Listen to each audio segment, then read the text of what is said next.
Hi, I'm Andrew, and I care for my mother who's been living with dementia. On this channel, I share my caregiving journey, the lessons, the love, and the faith that carries me through.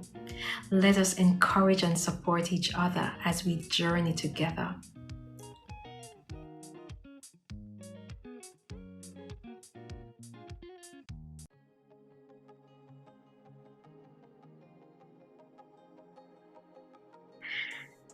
Hello to all my YouTube family and friends. Welcome back to my caregiving channel. And as always, let me encourage you to love upon your loved ones right now while they still can appreciate your love. Today's episode is very special to me because this marks 3 years since I started this caregiving journey publicly with you. And honestly, I never planned to be here.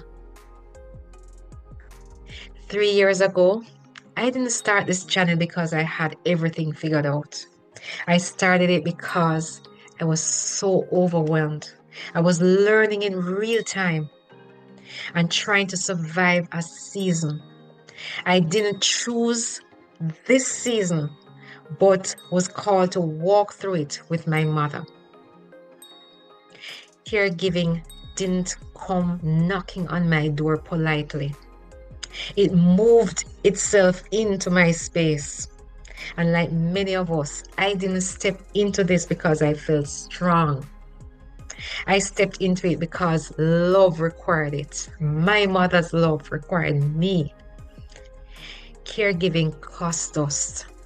It's no joke. It cost us our time, our energy, our sleep. It saps away at us. It cost us our emotional space. And sometimes it even cost us a part of ourselves. And somewhere along this journey, I learned something that has stayed with me. And I often say it now. In caregiving, our wealth isn't counted in dollars. No, it's not. It's counted in what we're willing to give up for someone we love. This is a kind of wealth that nobody asks for, but love keeps paying us anyway. Someday this journey feels holy and meaningful. And then another day, it feels lonely. You feel invisible. You feel overwhelmed. Mhm. Sometimes the hardest part isn't even the actual work. It is the quiet question that comes out of our hearts. Does any of this really matter? Does anybody see us? God answered that for me in a scripture. Hebrews 6 verse 10 says, God is not unjust. He will not forget our work and the love we have shown him as we have helped his people and continue to help them. That means not one tear is wasted. Not one sleepless night is ignored. Not one's hard day is unseen. Nope. And here's the truth, the plain truth that has carried me through. When I felt like I was at the end of myself, who God calls, he equips. That's a simple truth. Who God calls, he equips. So I'm going to step away from my message to just share a quick story with you. Quite recently, I was in my sleep and I was awoken by this statement, who God calls, he equips. But backing up, the night before I was asked to do an encouragement to a caregiver group. And I was thinking what I could present to that caregiver group to encourage them. And this statement woke me up the morning. And I got up and I adjusted my encouragement that I was writing. And I included this statement in there. Who God calls, he equips. And I started talking to the group and I told them that my being there talking to them at the time was a clear indication that who God calls, he equips. Anybody who knows Andrew from prior days will understand that Andrea is comfortable speaking at the back of a room, not at the front of a room. Not that I can't do it, but I'm not comfortable speaking. And I've been speaking to you 3 years. And now I was asked to share with a caregiver forum. And I'm there talking to them, talking confidently to them as well. So he who God calls, he equips. But in my talking to them, I mentioned to them that I was not equipped to become a doctor or a nurse. And even though my mother wanted me to become a doctor. But here's what happened. I was telling them I'm the type of person that I I have a problem dealing with blood, urine, feces, and things like that. Just like how I'm just sharing with you. So I was telling them that. And I was telling them how God has equipped me. I know I can prick my mom's finger. I can deal with her urine incontinence. And she hasn't number two incontinence, thankfully. And I thank God for keeping her that way. But I was just sharing with them that those things, how they used to creep me out. And so I couldn't handle them. But how God has equipped me, strengthened me to deal with them. And that very same morning, here's what happened. I left off the meeting. And shortly after leaving that meeting, I heard my husband call out to me that mom passed out. And so I'm there on the phone with my sister and I'm trying to figure out, okay, what to do because taking our pressure, I realized our pressure fell. And then my sister said, okay, she needs water. She probably is dehydrated. Give her water, give her water. So we started giving her water. But I think her pressure dropped so low that it already made her nauseous. So giving her this water, she just brought up everything that she ate.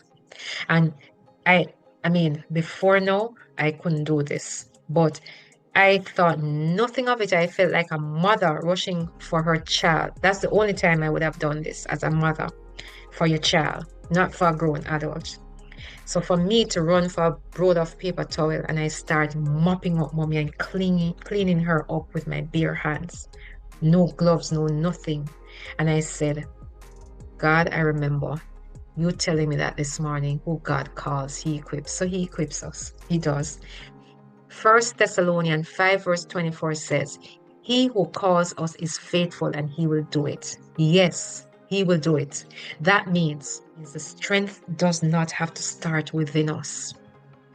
Neither does the patience have to start with us.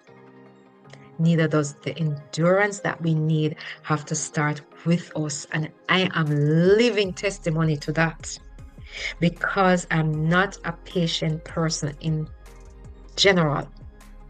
And I have learned to be patient as I go through this journey. I've gotten much stronger at what I'm doing, and I've learned to endure. And when we are empty, God is not empty. When we are weak, God is still on the throne and he's still strong.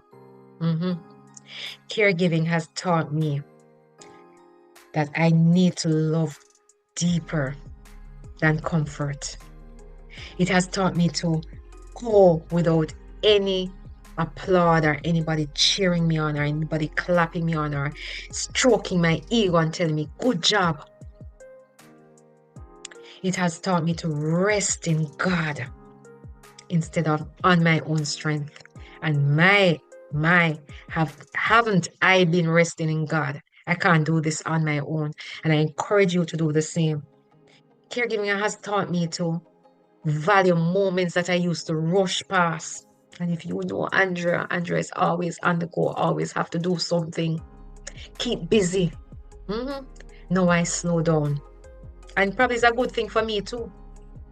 It has also taught me to understand that presence is sometimes the greatest gift that we can give. It has also taught me that tomorrow is not promised. It's not that I didn't know, but it reminded me that tomorrow is not promised, but today is in our hands. So if you're watching this video and your loved one is still here and they can still recognize your face and they can still feel your touch and they're still able to receive your love, please hear me. Don't wait. Don't postpone your love for them. Don't assume that you have the time. None of us know. When the time will come, we need to say the words, no, I love you. Mhm. Capture the moments, take all the picture moments that you want, the happy times. We don't know. Have the conversations with them. Hold their hands, stroke their hands, rub their hands, comb the hair, brush the hair, hug them. Yes, we need to do it now. Today, tomorrow is not promised to any of us. The Bible tells us that too. Mhm. So, to every caregiver watching, what you do matters, whether you believe it, yes or no. Your sacrifice matters. Your tired days matters. Yes, your quiet faithfulness matters. God sees you. God knows that you're going through this journey. He's walking with you and He remembers you. Yes. Thank you for walking these 3 years with me.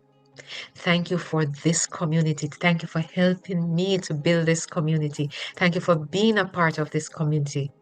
Thank you for sharing and trusting me with your stories. Yes.